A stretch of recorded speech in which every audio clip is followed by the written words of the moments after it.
tila may... Wait lang dati we-welcome natin si ano.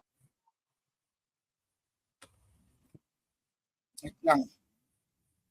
Hello, good evening, good morning po sa inyo sa mga sa baba. Shout out, Resbacker, shout out. First time ko nakakakit dito at makasalamuha uli kayo. Mr. Salamat Bot naman at JT. hindi mo kami itinuring na kaaway. Salamat sa pag-akyat. Ay hindi, matagal na kasi ako nanahimik, di ba? Tsaka hindi na ako sa inyo niyan. Ito, pag-uusapan lang natin kung ano yung mga nangyayari dito sa loob ng community, Resbacker, ano? Kaya sige, nga go. Kino-congrats ko kayo kasi parang matibay yun yung inyong yung inyong samahan, yung tandem ninyo medyo, di ba? Ang dami kumukontra, me and you against the world talaga Bakit ikaw ba? Naging marupok ba nung araw? Hindi, kasi ako yung una ng... Ito, lilinawin ko kaya ako napaakyat kasi may nagpasa sa akin. Hindi ko alam, delusyonada talaga tong... Sorry alam ko babae si Daisy pero ilusyonada kasi yung isa Ang daming ang daming kumbaga pantasya sa sa buhay. Ang dami niyang pinapangarap. Ikaw pinapangarap ka, ako nga pinangarap niya ako makita bago siya umuwi, talagang tinagpas ko na tinapos ko na talaga. Kasi nangungulit yan. Kuya Bon, nangungulit yan. Uwi na ako. Kumbaga parang iyot na ba? Parang La. Iyot na iyot. Grabe. Guys. Oh my God, Holy Week. Kaya nga dapat talaga lagi pakikinggan ng datin bawat isa, pagganahin natin ang tainga natin. Hindi ba? Sinabi naman ni Resbacker nung nakaraan na hindi naman daw kamahal-mahal. Dinig ba ako? Hindi daw kamahal-mahal si Wada. Hindi pala niya minahal talaga. Masakit yun sa babae Hindi ka minahal. Ouch! Ako naman, puro ko segue. Hindi, wag muna, intindihin mo muna yung pamilya mo, ganyan, ganito. Hindi na ako nakatiis. Tinapat ko yan. Hindi ako maaaring magkakamali kasi nilabas ko na paulit-ulit yung convo namin, usapan namin, may recordings pa yan November 2023. Or hindi, October.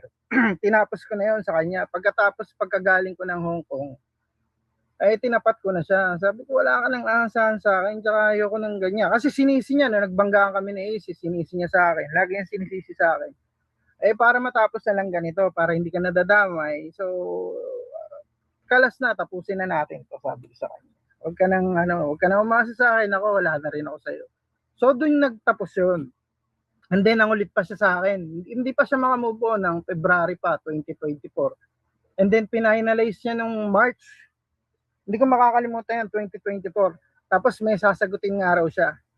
Sinabi niya pa sa akin kung sino yung mga sasagutin niya. Nandun nga si PH. Nandun si Alex yata. Painting Alex. Nandun pala ako. Tapos, nandun pala ako, tol. Di ko alam Ikaw, Wada. Masikret type mo ako. Puro lalaki binabanggit ni Resbacker. Nakakaya, di ba?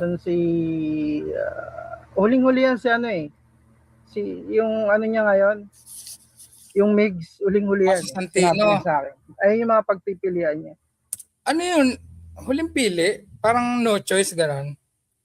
Sayang hindi ko naabutan si Resbacker. Umakit din ako dyan kaya lang nung maaga pa. Ay, ibang araw yata yun, ibang araw. Hindi pa kami nagkaabot dyan Sabi ko, sige, bahala ka. Pero hindi niya alam. December noon, meron na ako noon, may bago na ako. Ayun lang! Ayun lang.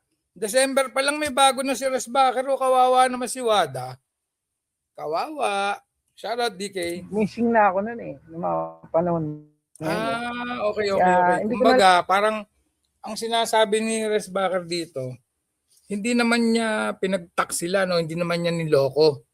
Pero, di ba yung word niya, gising na siya noon Meaning, talagang may something dito kay Wada na siguro out of baka isipin ni Resbacker na baka maulol, magpakamatay.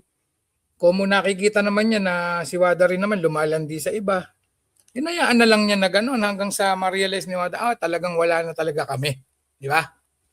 Okay din yung style ni nito Res Baker eh. Kumaga, safe ka, safe yung babae. Kaya lang, nakita mo naman yung ginawa ng babae, naulol. Lang inaano sa kanya kasi siyempre, ayoko rin mabigla siya. Bilis mo naman makalimot. Pero 2 months yun 2 months before. Hindi, after yata. Kasi October, tapos inano ko naman, respeto ko naman. December. Guys, ganyan tayo dito eh. Tama si Res Baker, nire-respeto niya yung babae. Kahit na alam niya na tolongge si Wada, uulol-ulol, nire-respeto pa rin niya. Ganyan tayo dito, guys. Yun, naging kami ni Shane. Uy! And then, May daw, sinabi niya pa sa akin, May daw, sasagutin niya na si yung isa.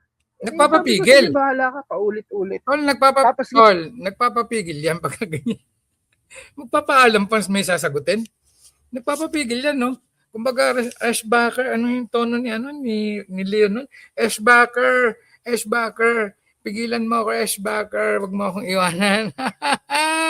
Ngayon, binabalik niya.